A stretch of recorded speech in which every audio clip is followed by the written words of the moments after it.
Hello दोस्तों, नमस्कार। मैं अमिताभ स्वागत करता हूँ स्मार्टपुर वाला यूट्यूब चैनल पर, और जिसमें मैं आज आपको पढ़ाऊँगा बीजगणित। क्या? बीजगणित? बीजगणित नाम सुन के ही पसीना आने लग गया। बीजगणित क्या है? बीजगणित बीजगणित इंग्लिश में बोलते हैं अलजेब्रा। क्या बोलते हैं? अलजेब्रा। और अलजेब्रा जैसी नाम सुना आपने और डर लगने लग गया, क्योंकि इसमें होते हैं एक्स वाई जेड और न जाने क्या क्या। और जैसे आपने ये देखा आपको डर लगने लग गया। तो इसी को सरल बनाने के लिए आप जुड़े रहें मेरे साथ। जो आप पर बिल्कुल भी बीजगणित नहीं आता, मैं सिखाऊंगा आपका छोटा भाई। तो चलिए, जो बीजगणित की जो मेरी ये फर्स्ट क्लास है, और इसके ऊपर मैं आपको 5-6 क्लास बनाऊंगा। और जो पहली क्लास है इसमें मैं आपका बेस क्लियर कराऊंगा। तो चलिए, आज पहले पढ़ते हैं ये चर। भैया ये चर क्या होता है? ये चर क्या होता है अभी बताता हूँ क्या होता है। चर होते हैं जैसे ए से लेकर जेड तक कुछ भी हो सकता है। क्या? ए से लेकर जेड तक कुछ भी हो सकता है।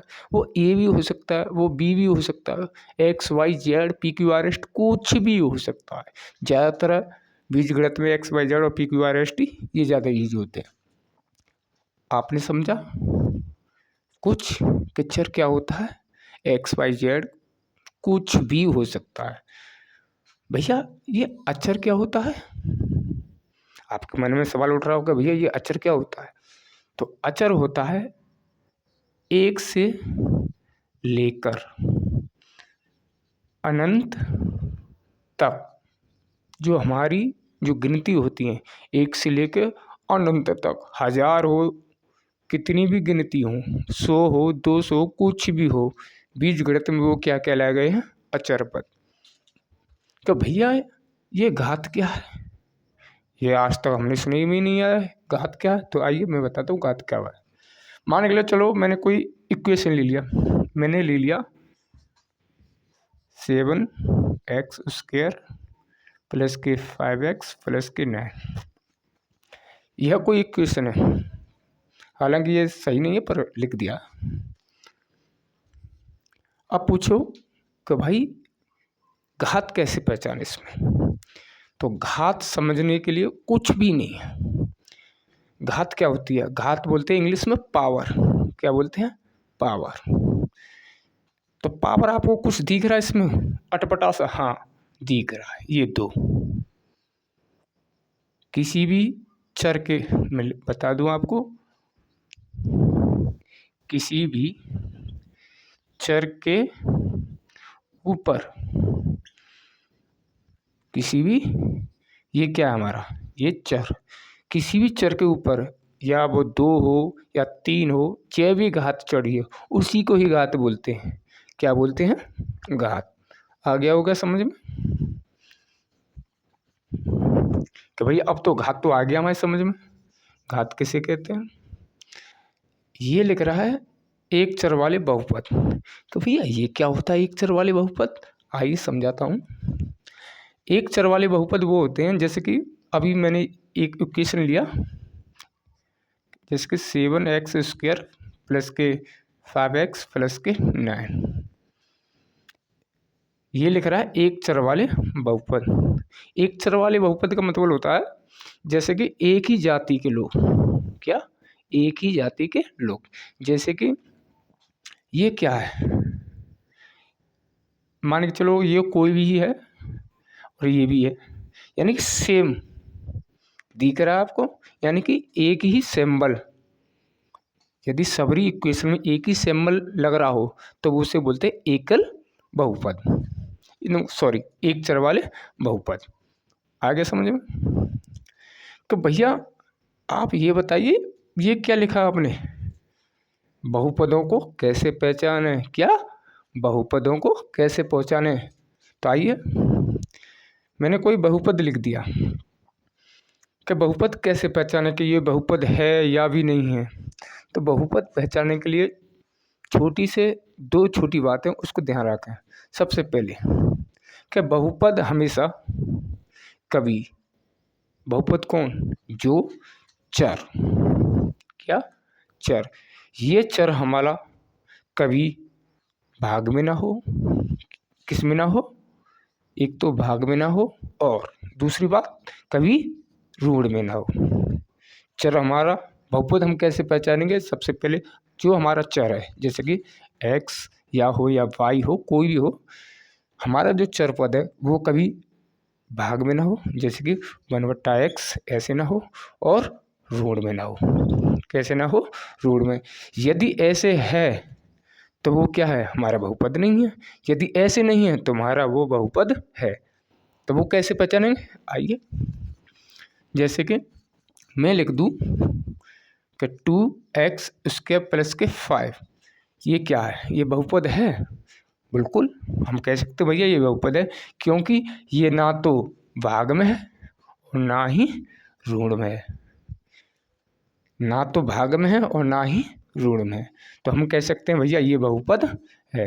अब ये तो बहुपद है, अब हम पहचाने के बहुपद नहीं है तो कैसे, यदि मैं लिखूं कि जैसे कि 2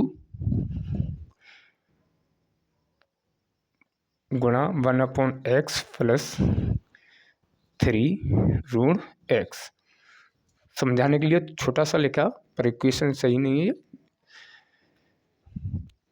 अभी जो मैंने बताया कि कभी चर हमारा भाग में नहीं होगा और ऋण में नहीं होगा।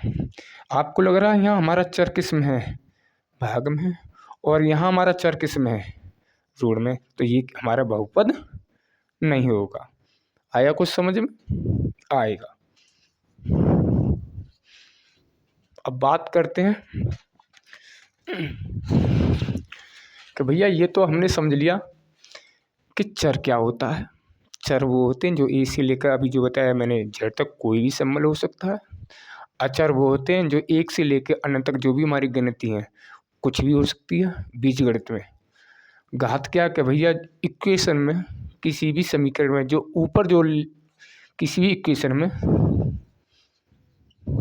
किसी भी इक्वेशन में जो ऊपर जो रहते हैं उड़ेमा, उसको ही घात बोलते हैं, समझ रहे। अच्छा कि भैया एक चर वाले बहुपद, एक चर वाले अभी जो बताया कि जैसे एक ही जाति के से समान दिखे, वही एक चर वाले बहुपद है। कि भैया बहुपद को कैसे पहचाने, अभी बताया मैंने कि वो भाग में ना हो और ऋण में ना हो। तो आइए चलते हैं आगे।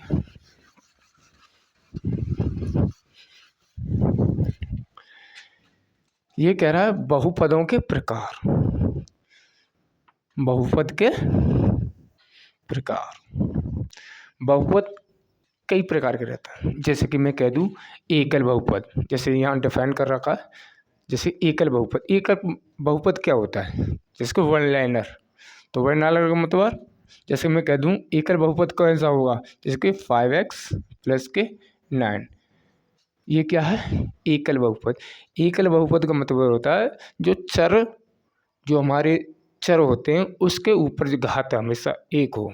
क्या, एकल बहुपद कब होगा, चर पद के ऊपर घात हमेशा एक होती है, वही एकल बहुपद होता है। भैया द्विघाती बहुपद किसे कहते हैं, द्विघाती बहुपद जिस चर के ऊपर दो घात होगी वह क्या होगा, द्विघातीय बहुपद। क्या होगा वह, द्विघातीय बहुपद। जैसे मैंने लिख दूँ 5x² प्लस के 9x प्लस के 2, तो ये कैसे होगा, द्विघाती बहुपद, क्योंकि चर के ऊपर क्या है, दो घात है। त्रिघाती बहुपद पहचान लोगे आप कैसे, ऐसे ही यदि जिसके ऊपर ये 3 पावर होगी वो त्रिघातीय बहुपद लिख दो। तो भैया ये तो आ गया समझ में, आएगा। भैया ये अचर बहुपद क्या होता है, अचर बहुपद, अचर बहुपद वो होते हैं जैसे कि 1/2, अभी जो बताया जो गिनती होती है वही अचर होते हैं। तो भैया ये और क्या है, इसको भी समझाइए। ये लिख रहा है बहुपद के गुणांक। अरे भैया ये क्या बना हुआ, बहुपद के गुणांक, आइए समझाता हूँ। इक्वेशन है ये 7x² प्लस के 5x प्लस के 9, ये कह रहा है बहुपद के गुणांक, कह रहा है ये बहुपद के गुणांक। गुणांक का मतलब क्या है, यहाँ लिख दूँ ऊपर, बहुपदों के गुणांक। गुणांक नाम सुनते ही आपको लग रहा हो गुणांक, कुछ ऐसा लग रहा है इसमें गुणा हो रहा है। हाँ वही चीज़ गुणांक, यानी ये कह रहा है बहुपदों के गुणांक। गुणांक का मतलब गुणांक कहाँ हो रहा है। जैसे कि आपको दिख रहा होगा, ये इसको उठाओ, इस पार्ट को, 7x²। अब देखना ये जो 7 है इस चर पद का गुणांक ही तो है, दिख रहा है। जैसे कि ये जो चर पद है, क्या है ये चर, इस चर के आगे जो भी संख्या है वो हमेशा गुणांक होती है। क्या है, गुणांक। ये 7 गुणा x², हम ऐसे भी तो लिख सकते हैं इसको, जी भैया बिल्कुल लिख सकते हैं। ये 5x को कैसे लिख सकते हैं, तो भैया 5 गुणा x भी लिख सकते हैं। तो यानी कि जो चर पद के पास में जो बैठा रहता है आगे को, उसको ही गुणांक बोलते हैं। ये क्या होता है हमेशा गुणांक में। आई बात समझ में।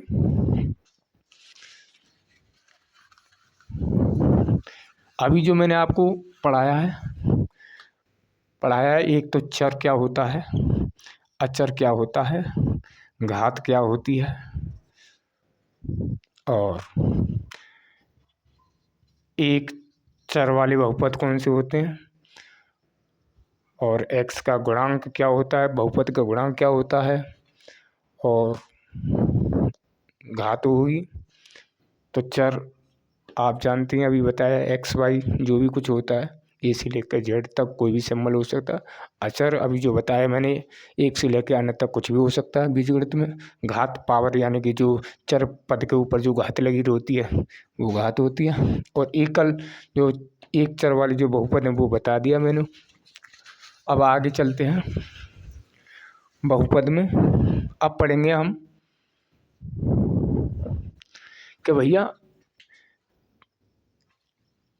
ये तो हमको पता पड़ गया, छोटी बात है। अब पढ़ते हैं हम बीजगणित में ही। जैसे मैं आपको दे दूँ कुछ x + के 5, इसको मल्टीप्लाई कराऊँ मैं आपको 2 से, तो आप कैसे करेंगे, तो भैया